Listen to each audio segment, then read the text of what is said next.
Welcome to the Heart of Fauquier podcast. Here you'll learn the stories and tips from local business leaders and entrepreneurs who make up the heart of the community. Discover what makes Fauquier so wonderful and be inspired by the journey of local success stories. Now let's join Austin, owner of Bedrosian Cleaning Services, as we hear from today's special guest. Welcome to today's episode of the Heart of Fauquier. Today I have the privilege of talking with Carter and Kathleen Nevill, and I'm just excited to hear more about their story, their mindset, and just kind of to get started with things. Could you guys say just the business that you own and maybe a little bit about who you are? Yeah, so our business is Carter and Spence. We opened the store 17 years ago. Initially I just opened it, and then a few years afterwards, Carter came and joined in on the business when we had our son, Hugh. Similar to your son. Oh, very similar to us. Yeah. So Carter had traveled a lot before that, and with the birth of Hugh, didn't want to do that so much anymore. Yeah. And obviously, having a new child, we needed more help with him as well. So it just made sense for Carter to join the business. Perfect. That's awesome. Yeah. What did you do before with your traveling? What kind of business, Carter? So we previously to moving here, we lived in Charlottesville, and my father had owned a business on Main Street from the 1960s, and he retired early 2000s. So sort of had grown up on Main Street, knew the retail sector, and then we lived in Charlottesville, and Kathleen was working at a jewelry store there for about 10, almost 15 years. Oh, wow. Started as a bench jeweler, and then she went on to work at manage an upscale jewelry store in Charlottesville, and reached a point in life where you wanted to start to carve your own path, and so opportunities sort of fell into play that she had looked and wanted to consider opening up her own store, and then my father. This building was a jewelry store from the 1940s onwards. Was Hearst Jewelers. And Margaret and Clifton Hearst, who founded, or Clifton's parents founded the Hearst jewelry business, and then they carried that on. Margaret was my stepmother's godmother, and then when Margaret passed away, they had no children, and so they willed this building to my stepmother. Okay. So at the time, they tried to divest themselves of real estate on Main Street, and they finally got all clear and had no Main Street properties. And all of a sudden found themselves with this. Oh, gosh. Knew that Kathleen wanted a chance to open up her own business, and we were looking to start a family, and so coming back home, so the stars sort of aligned on that. I was in the wine business, working for a wine importer, so my territory was the Southeast, which was Delaware to Florida to Texas. So there was a lot of travel, and we'd be gone, 2 weeks per month, at least, traveling. And so in the first couple of years of the business, it worked well. We did not have the son yet, and so, but then we were finally able to bring him on board. And at that point, as Kathleen said, I think the traveling no longer suited a family lifestyle, and so we sort of consolidated our efforts into this. Absolutely. Yeah, get dad home. Yeah. Cool. Yeah. Awesome. Yeah, that's not a small region at all. That's a lot of traveling. It was a lot of travel. Wow. Yeah. Okay. And the first couple of years, we lived upstairs, an apartment upstairs. So, so this became a very close confine for our space. But it was great because we were able to, look after our son and still work. And so the first couple of years, as we're sort of figuring out parenting and running a business, and at the same time, it was fortunate, an opportunity for us. Yeah, it worked out well. Yeah. So how old were you guys when you started this shop then? I guess we're going to dig into this because we know how old the shop is. But we'll give away secrets on that. Yeah, I can't remember. That's how old I am. Okay. 17 years younger than we are today. Right. Yeah. So, perfect.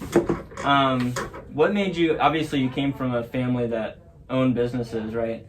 Is that maybe what made you want to, get in with owning a business as well? Or was it just, that's mom and dad's thing and I think I want to do it? One would say that in spite of not having the knowledge of what owning a retail store would be like, I still went in and chose to do it. Yeah. It's definitely, it wasn't so much, it's a hard question. I mean, I think that, what we see today is certainly something we knew, and certainly I knew that, there's no glamour to retail. I mean, it's a lot of hard work. It's especially at times when everyone else is off enjoying their vacations and their Christmas time and Christmas holidays. That's your busy season. So I was familiar with that, and again, in spite of having that knowledge, I still decided to join her and be a part of it. But it did help, I think, having that knowledge. I don't think it was an inspiration to say I want to do that. But it was experientially, I think, important. And I had kind of fallen into working in the jewelry business. I used to be a counselor. My major was psychology, and then left that to work at a jewelry store and as a bench jeweler, as a goldsmith. Right. And that kind of started to build on itself, just completely independently. Not, I didn't really mean for that to happen. I actually wanted to go back to school and get my master's in something, but could not figure out what that would be. Mm-hmm. So I kind of just by happenstance started working in a jewelry store, and then I started managing it, and one thing after another. So it just kind of seemed a natural progression of where I ended up to open up my own business. And the opportunity, like Carter said, came with this building being available. Mm-hmm. And certainly his parents were excited for us to come back to the Warrenton area, even though Charlottesville's not that far. But so that those, as you said, the stars kind of aligned for us to do it. And more so than a direct thing, like, I wasn't 6 years old going, I want to own a jewelry store one day. But it just kind of, one thing led to another. And we've been thrilled. Love living in Warrenton. It's been a great place to raise our son. And very, happy to be a part of this community. I'll pick up on something too. Both of us worked in restaurants, as going through college and onwards. So both of us had many years of restaurant work under our belt. And so, I think that, if you want to look at what experience we might have coming into this, is that, we are a service sector, and certainly being in a restaurant, your psychology degree, you learn how to interact with people. Working in a restaurant puts you in a place where, you interact with people. And I mean, retail ultimately, the strength of our business isn't so much the products we sell, but the experience that we give, the service that we offer. So both of us, whether you'd been working as a counselor, interacting with people, or as a waiter or bartender in a restaurant, there's always this social dynamic that that you're adding to it. You're not just a robot, delivering something. I mean, you actually are interacting, and and then that person enjoys it and comes back, and so you learn that sort of psychological side of what the service industry offers. You're always, being front of house is an interaction with the customer. So I think that, both of us, whether we designed it or not, the experiences in our life put us in a good place to hopefully run a continued successful business. Exactly. Right. And I think the best businesses are powerful because of the experience and not necessarily what they have or service kind of thing. I think that's totally right. Like, obviously everyone talks about the example of Chick-fil-A. Like, there's a lot of chicken sandwiches out there. Theirs might be better. I think it is, but it's not the sandwich, it's the experience that you get when you go there, Yeah. Absolutely. And then people's favorite, restaurants in town and stuff are the ones where you get that great experience, Right. Yep. And I don't care how good it is, if I've had a bad experience or if I will not go back to it. Absolutely. There's certainly places around the world that we've tried, and and certainly places that we would absolutely return to, because it was an indelible impression upon not only the meal but just the experience. And if I walk away having been frustrated or not enjoying it, that will dominate any other memory. So Absolutely. I think the best businesses are the ones that realize it's a people business, regardless of what the thing is. Right. And then you obviously get really good at that too. Like, you guys do great stuff here. But it's definitely people business. And it's funny because with us, we own a cleaning company, and it's like, cleaning is pretty basic, but it's hopefully the experience that we can provide and the personability and everything to it. That's everything. Absolutely. Yeah. Everything's about relationships, and if you build that relationship, and that's word of mouth, and that's new customers, and it's trust and it's confidence, and so it's a good, compelling reason to your honesty is what sets the standard by which you will be earning your customers. Yeah, absolutely. Cool.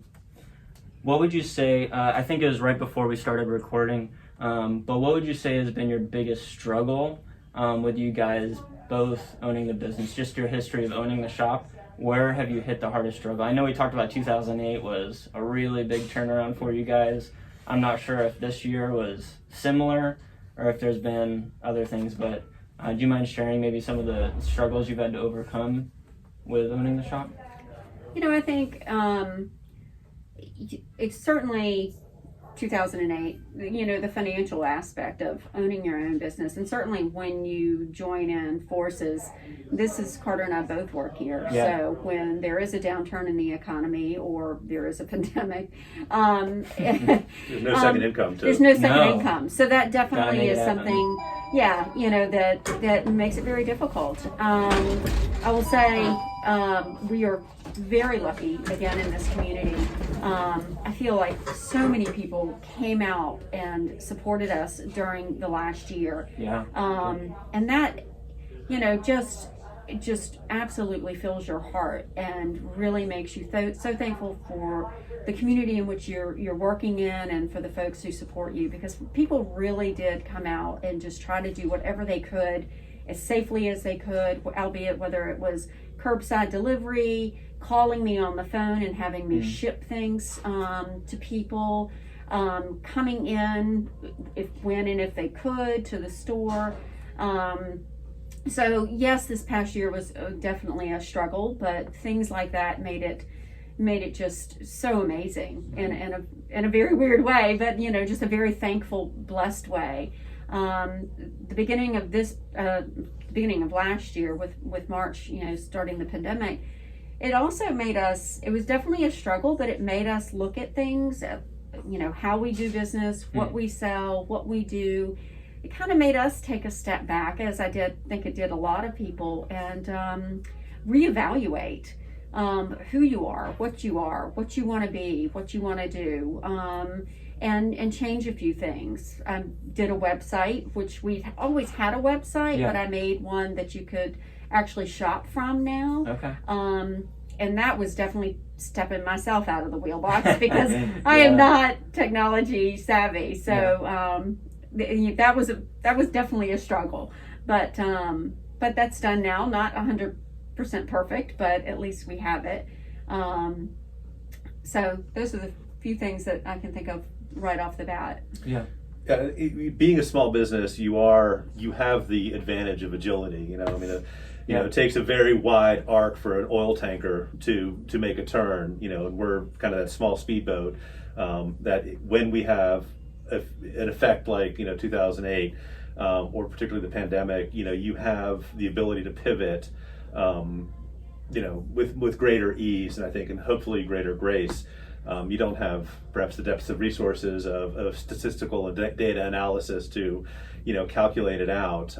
So it is intuitive, and it is, blind faith a lot of times. Yeah. But, I think your point best states it in that, the pandemic particularly, the 2008 recovery was much slower. It hit us hard, and it took us a long time to sort of come back out of that. Mm-hmm. This has been looking different. We see that locally, we see that nationally, and our hope is that that it remains a unique and different, and it's not as long a recovery as 2008. Yeah. But I think this was so thorough. 2008 happened in slow motion. You sort of saw, the big banks, you saw the automakers, you started to see it at a much higher level. And then by the time, the ripple effect, it's sort of like when an earthquake hits, how far away from the epicenter. Pandemic, we were all at the epicenter. Yeah. It happened and it hit everyone instantaneously. So I think, this more than any other really forced us to look at that evolutionary opportunity and say, if we don't, you're the dinosaur and you're looking at that bright star getting brighter every day, are you going to be the dinosaur or are you going to be the mammal? And, we kind of looked up and trying not to be the dinosaur. Keeps getting bigger. So time to move and grow some fur and let's get away from these lizards. Right. So. Cool.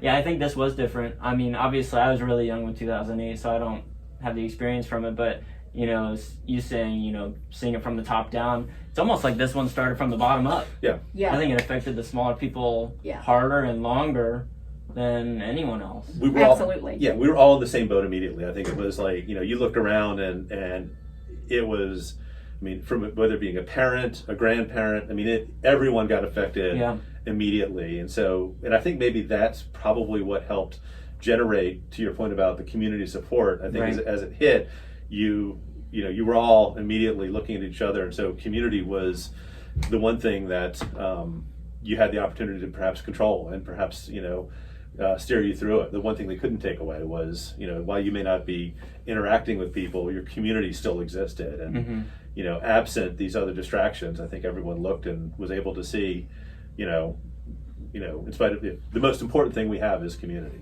Yeah. So.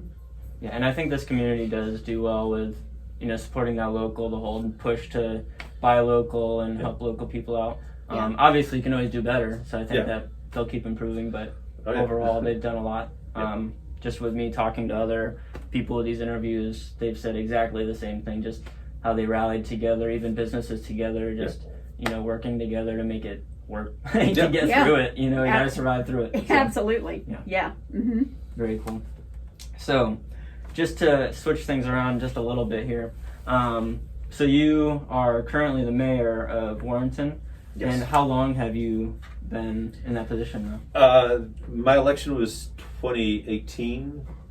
And so it's a 4-year term. So the term will expire June 30th of next year. Okay. So kind of at the halfway mark. Yeah. So what made you want to fill that role and serve the town in that way? That's probably a long and very convoluted series of. I had been serving on the ARB and had been involved a little bit with the local Main Street program. So I'd stepped out, and Kathleen definitely urged both of us. She's serving and active in the Warrenton Garden Club. Okay. So both of us had tried to step out and find ways of community, how to give back, how to serve, and so having served on the board of the Main Street program and served on the ARB, had started to get an under the hood look at how the town operates as an entity, as a government, as a operational standpoint. So a little bit of familiarity with that. The Main Street program, which focuses on the historic district, was obviously a extension of our desire to make sure that this economic district remains viable. As we have obviously a very vested interest in making sure that customers are continuing to come and that we continue to grow that. So, if you want to put it selfishly, it's a desire to see, an opportunity and space for all of us to succeed. Certainly we're part of that. And then, I was born here in Warrenton. My parents had a business, as I mentioned earlier. After so many years of living here, you started to get a lot more interested in the future and being a part of it. And even back in Charlottesville, when I was working at the restaurant I worked at, it was always city councilors and mayors and people would come in, and so it was interesting to have observed that sort of finger of that pulse of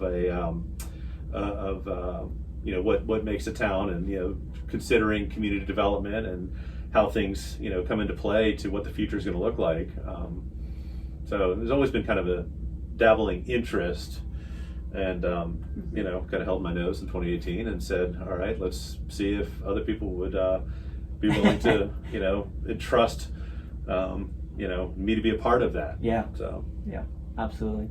And I think you mentioned some of the things that you did already, but it's just funny because I had come from, you see these cartoons where the mayor has the key to the city, they give to the hero, or you have all these movies and it's just the mayor of the city is whatever, and it's almost like this, I don't know, obscure thing in movies and cartoons and stuff. What exactly do you guys do? Like, what is your, I know a little bit, but just so you can explain a little bit of what you do. No, I think it's a very good question. I think in that it's interesting, and it's we are so hyper focused on national level politics. We're so fixated on what's going on globally, what's going on nationally, what's going on in Washington, D.C. And it's sad because, where we probably should be most focused is locally, because it's actually where we all, not only does your vote count, but your voice counts.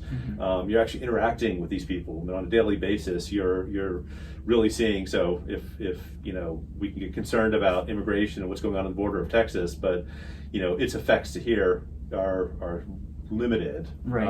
And not as relevant as they are. But what happens here locally, is.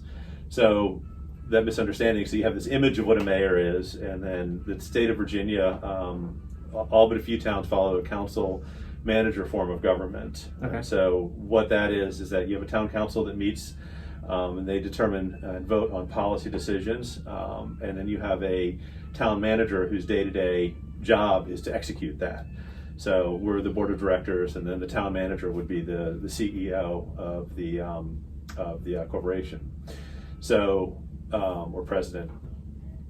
So what that means is, instead of me sitting in an office, 40 hours a week plus, like you see, in San Francisco or Richmond, that the mayor has the administrative duties of managing and running the city that you live in. In Virginia, they said that role is given over to a town manager. Okay. And so the mayor's role by our code and charter is, I do not have a vote, unless in the case of a tie, in which case I'm the tie-breaking, I cast the tie-breaking vote. Okay. But my job is setting the agenda, deciding, taking what the interests of what council members want to help that get onto the agenda, and then managing and running the meetings, and then I'm the ceremonial head. So if there are dignitaries or anything that comes through town, that is sort of one of the points of contact. And then I also consider myself to be very much an advocate just on behalf of the town. Yeah. So when businesses are interested in relocating here, I'm someone they can call and can take them on the guided tour and tell them why this is a town they would want to invest in. And I'm also an easy point for people who want to call and complain about a pothole. Yeah. So it's a lot. Yeah. Perfect. So that you actually led into something I really wanted to discuss as well. So a lot of my goal for this podcast is to bring, to let people know more about the story behind the business owners here in the county, obviously. And then it's also for people who are maybe just starting their business or really wanting to grow, or they just don't even have a business yet, but they've wanted one and they want to start one, or they want to grow one either on the side or leave, the DC traffic and, plant something here, which a lot of people have done. Mm-hmm. What would you say are the big appeals for someone to start or grow their business in Warrenton specifically, obviously, and then also in the county? Like when you give that tour and stuff like that, what are the main things that you point out as being great reasons to do business here? One is very vested community support, for sure. I mean, we've spoken about that in several points during this conversation. We're in that right now transition phase, I think, as we sort of understand what the fallout of the pandemic is going to be. Mm-hmm. I am hoping that an ability for many people. We've been heavily based on commuters in this community, the county as well. I mean, I think it's countywide, it's like 60% or so are work actually outside of the county. Really? I think that's figured, and you can fact check me on that. Yeah. But it's about 60% is my recollection as to those people who get up in the morning and then leave the county to go work and then return at night. I think the fallout or the new landscape we are going to face after the pandemic is I think people are going to be a little bit less likely to want to commute. I think a lot of people have been able to be as productive working from home. I think there's been increased productivity in certain areas.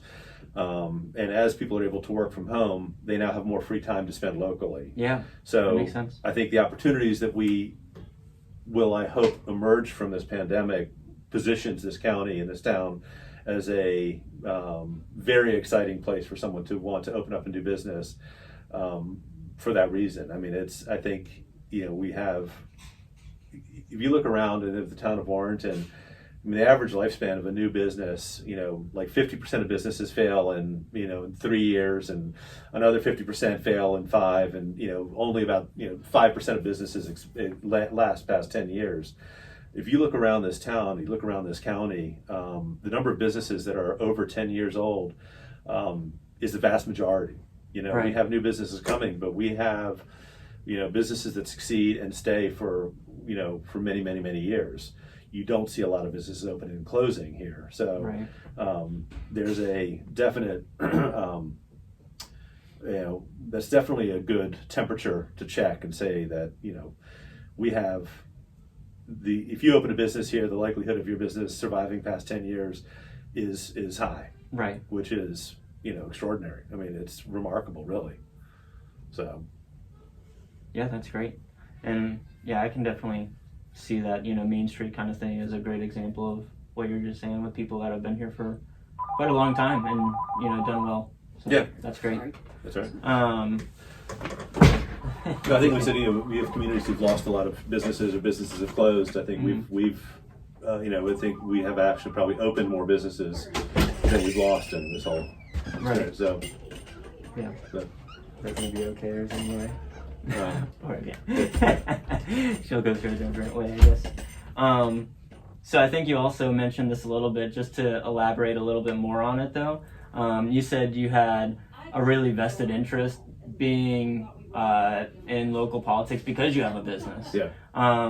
What are some ways that being an owner of this business with your wife and then also being in politics, how have they made it difficult to put together and how have they complemented each other? Because I'm sure it's done both. It's, as far as, and again, I would remove the word politics from the way I describe it, because I think that, we are fortunate at the local level, we all serve, and it's a service and it's a, so it's something that's politics has such a stain. Yeah, I think politics is supposed to be that everywhere, exactly. But it's gotten away from that on the big scale. Well, one of the reasons why I was encouraged or had the thought to take my service to the level of elected official as mayor was because we interact so often with the public. I mean, I am our customer base, whether I'm walking down the street.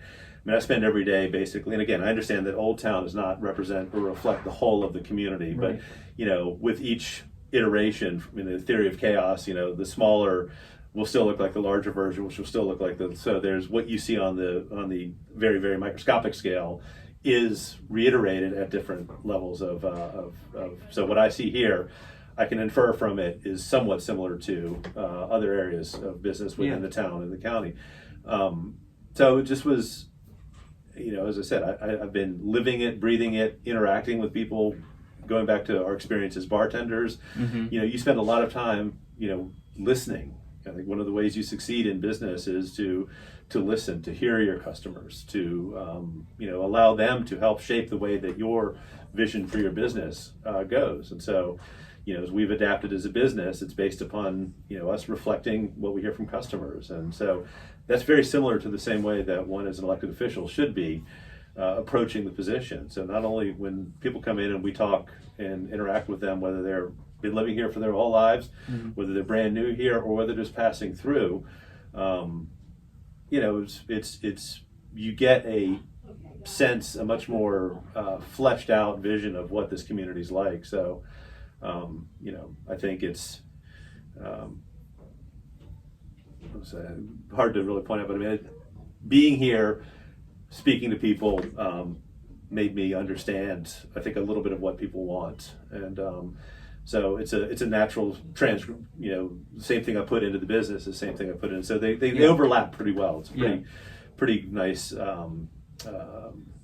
serendipity. Yeah, absolutely. Is it pretty common for small business owners to be in local government, or is that a little bit unusual? I actually don't know. Yeah, no, I think it's absolutely very, very common, especially on the local level. Yeah. I mean, it's in the past, previous mayors, I don't think have been business owners. The line weavers own property. I believe they may have been invested in some businesses as well.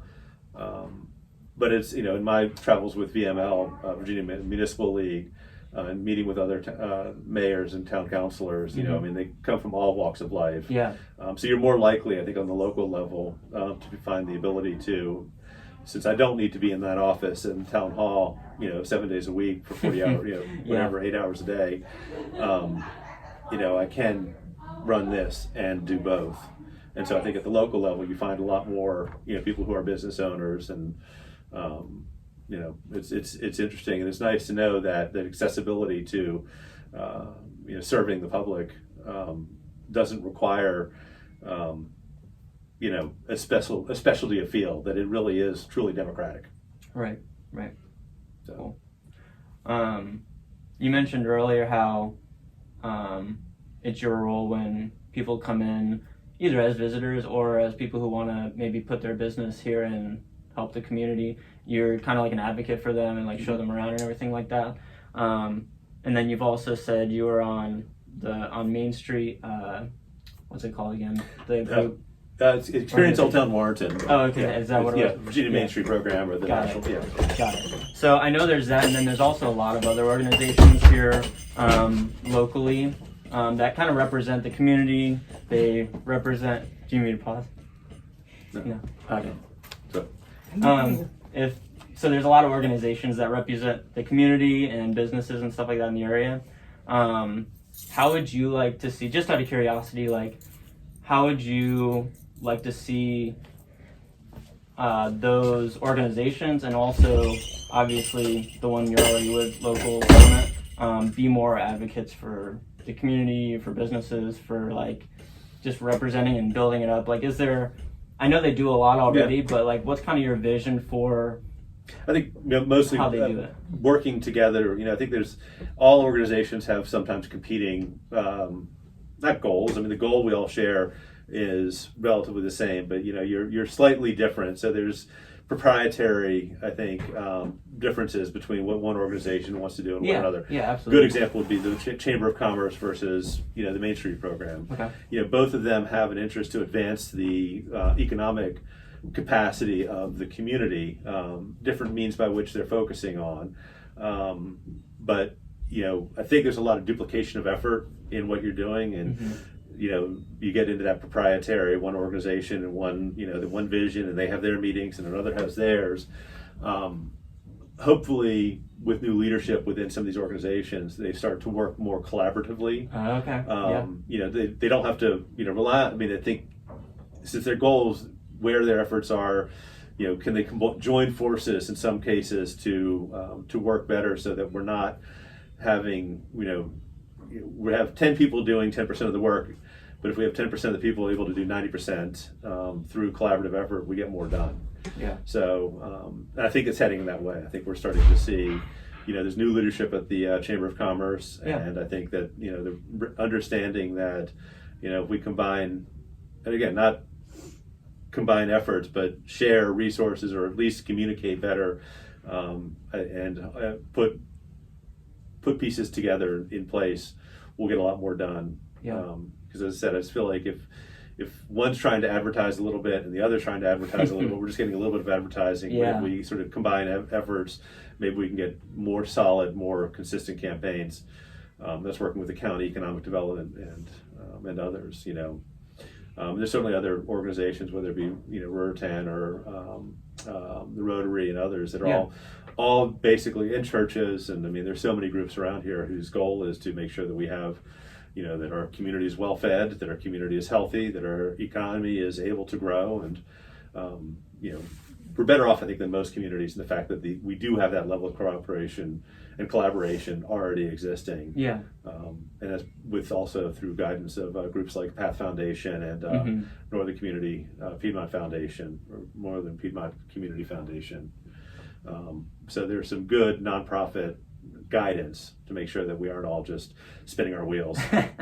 Because they can all have really great goals, but if they're all doing it on their own, you're kind of pulling, and that makes a lot of sense. And to see them work together, and I obviously, like I said, I haven't been here very long, but I can see how they are working together, and obviously you can always work together more. So I think that'll be cool, because I know I'm looking to be a part of these groups more and more as we grow our own business. So it's just nice to see that they can work together, and that there's a lot going on. That's good. I mean, it's sad. I think ultimately there's always going to be a clubbiness to, and so it happens. But hopefully we can start putting a little bit of that aside and start, realizing that. And again, going back to lessons learned from the pandemic, is that, it wasn't through, siloing our experiences or siloing our efforts. It was about breaking out of these silos and coming together as a community that we saw success. And so if this model is something we carry forth afterwards, is the success was generated not by the fact that we had fractured individualists and we just got lucky. It was the fact that we actually worked together to get through this. And so, hope this model is something that we don't lose sight of quickly. Yeah. And I think that just with any struggle that, even personal struggles, either with my own business, your own business kind of thing, you grow stronger from those. Yeah. I think it's just we're gonna see that on a bigger scale as we continue getting out of this thing that we're going through right now. It might take a little bit longer because it's so big scale, but I think, a lot of that's gonna make people grow together and everything. As long as we look at the right way, it can tear people apart, but I think. And it's going to take an effort. I mean, if we don't put some degree of effort through marketing, through reaching out, through community outreach, through a whole host of efforts. The human race is typically going to take the easiest route possible, and it's easy to. And I think that we constantly will look at the Amazon impact or the internet impact on retail. They can deliver. Instead, I go back to what we said earlier on. We sell things. Amazon sells things. Amazon can deliver convenience. Amazon can deliver tomorrow. Amazon can deliver it to your door. So we won't be able to compete on that level, but we have experience to offer. So we start to emphasize and focus on our strengths to compete against or stay relevant and earn our customer base. And it's a constant work, and we know that a customer has to make a conscious decision to not do the easy thing and get on the internet. They actually to get out and come out and support us. And so, and people are naturally inclined to support their businesses. So we have that. But I think we've got to be careful not to get complacent again. Once things return back to normal, we've gotten a glimpse of how our community can be healthier and stronger and weather the storm much better than, it's whatever, I don't know what the phrase is, but it's, frog in a boiling pot of water, it's, if you're not paying attention, sooner or later, it's like all of a sudden all your businesses are gone because we've all gotten so used to it showing up at the Amazon truck. And you don't realize until it's too late that what you've lost. And so hopefully a little bit of a scare with the pandemic, it's going to take effort to, it's going to take faith, church leaders, and it's going to take, these groups to say, your community can't be taken for granted. Your community relies on your input, your support, your contribution, and and how you spend your dollar or where you spend your time makes a difference. So I hope that's something we don't lose sight of. Yeah, absolutely. Hopefully when, like you said, when this urgency that we have right now to, hey, we got to support local because they're struggling. Hopefully when that's gone, they still think, oh, we still need to keep supporting the local and everything. Well, so we had at the beginning when the supermarket shelves were empty, you couldn't find anything. And you turned around and realized that when we opened up our farmers market, you had food again. There was you could get fresh vegetables. There was meat. Your farmers were there to support you, and so it's hard to, I think, just lose sight of that after you realize that at the end of the day, the people who stood up and took care of you were your neighbors at the time when you couldn't rely on this national food chain or this national distribution chain. At a time of crisis, which we realized and we had to fall back on, you realize how strong your community is and how much perhaps you may have taken that for granted. And so I think it hit home for people. I think through Christmas we've seen that people were very thankful and grateful and realized that you can't just wish your likes on an Instagram page don't pay bills. No. And so it's going to take actually getting up and saying, you know what, you were there for me, I'm going to be there for you. Yeah, absolutely. And I think the creativity behind things like these chairs and tables out here for restaurants to help them out, and to see that support and creativity, if that can continue, I think it'll mean a lot too. You keep using the word urgency, which I think is absolutely probably the most important definer as to what made a difference between all of this. We've discussed in the past this outdoor seating, and in a theoretical, we all love to debate and to discuss and to to to complain or to be to negate. And so when we had these discussions in the past, it was theoretical. And in a theoretical debate, both sides Oh, that'd be nice. Yeah, or, it's going to be terrible because, we need parking is so important. And so all the arguments in a theoretical way, in a debate hold you so long as you're able to present it. And, at that point, your will to make something happen becomes, trepidatious and a little bit concerned and not worth the risk. And the urgency that you remove the level of debate, and it's either, I'm going to jump in that water because the ship's sinking and I'm going to swim out to that life raft, and I'm not going to sit here and wonder whether or not, maybe the ship will right itself as it's going down. So you have to make that decision, and and it was heartening for me to see that decision made so quickly without that thumb twiddling and concern and hand wringing, and to see that it worked. So it was embraced. Yeah, it was embraced. It was, a swelling of pride, a sense of, it was good. Yeah. It's almost like when it's right in your face, you realize which one's the more important one to run with. It's like, in a house fire, I have my laptop and all my cool stuff here and my kids right here. Yes. The fire happens, like, well, I'm grabbing the kids. Right. But before it's like, I really need to grab these cool things that are important to me. It's like, you really quickly figure out which one's the more important one when you have to. Yeah, absolutely. Yeah, and it was a refreshing. I would not want to, I don't like the circumstances by which it had to happen. I don't like the fact that it was a struggle of a year for all of us, socially, economically, and everything. But I think it was. I think we're going to come out having learned something, and I think that it's going to be hopefully a sustained, positive solution, or same positive impact. Absolutely. Will outweigh the negative that we've gone through. Yeah, absolutely.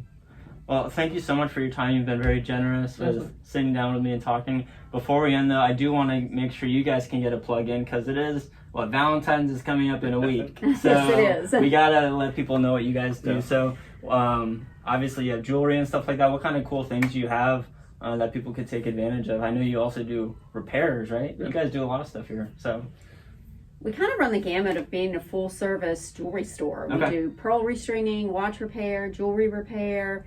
For Valentine's, we've got lots of great options starting at $15 or even less, so you don't have to, our store isn't one that you have to come in here and spend thousands of dollars. Mm-hmm. You certainly can. But we try to offer a lot of options for whatever anybody's, idea is, whatever anybody's price point is.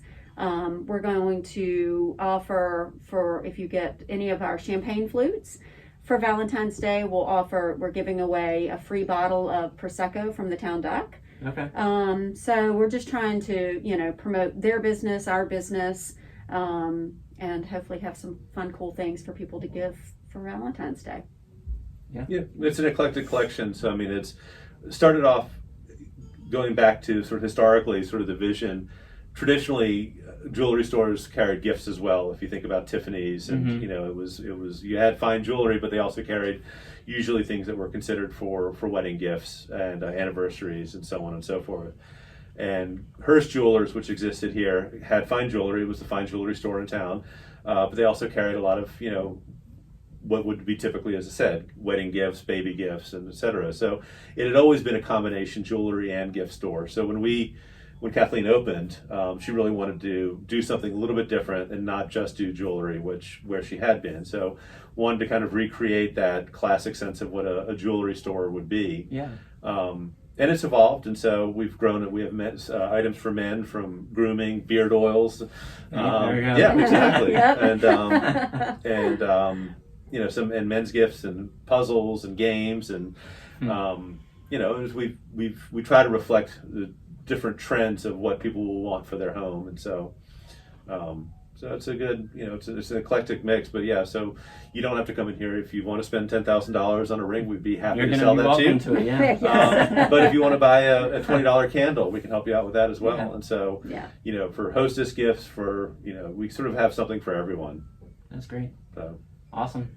thank you so much for your time again. I Thank really you. appreciate Thank you it. so much. And everything that you guys do for the community on small scale, big scale, and everything. So, Well, thank you so much for doing what you're doing as well. yeah, It makes a big difference. good. I hope it does. Well, getting the word out, and again, it's conversations and it's discussion. If we don't have these conversations, we'll get lost. So thank you Yeah. for keeping everyone talking. Yeah, and we'll keep them going after Yeah. the craziness. Hopefully Exactly. it'll keep the momentum going. So. Excellent. Absolutely. All right, thank you so much. We'll My see you pleasure. guys next time. Thanks. All right. Bye-bye.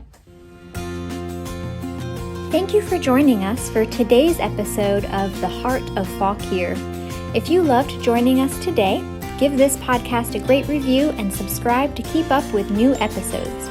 If you have an office in Fauquier that needs a cleaning service, reach out to Bedrosian Cleaning Services and see how they can serve you. Until next time, thanks for listening.